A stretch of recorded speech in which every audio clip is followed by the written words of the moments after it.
And in states where there's large Indian populations, all over the United States, we've been doing get out the vote work for the last 10 years. And now the political candidates realize that in these states we're a voting bloc.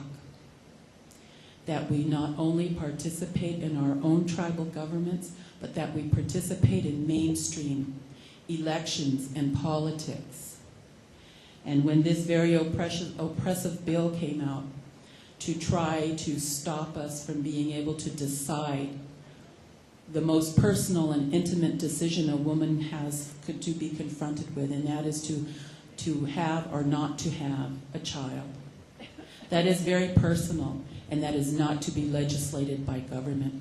Never did we ever, as an Indigenous woman, did I ever have to face a government who would decide for me what I could and could not do with my body.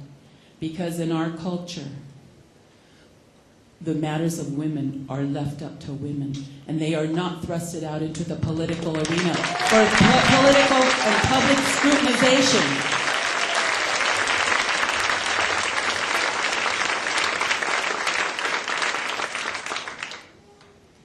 So we joined in, and we said enough is enough. You're not going to take our right to decide for ourselves away from us, and we're not going to take this sitting down. So after years of organizing the get out the vote work, we figured it was time for some of us to run. We knew the first time out of the gate it was going to be a challenge, but we did it anyway. And so 10 of us stood up to run and to frame the issues. To frame the issues. The issues weren't framed by the white male.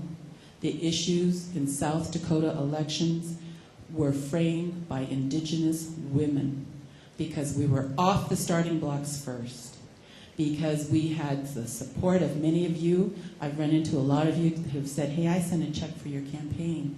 Thank you out there.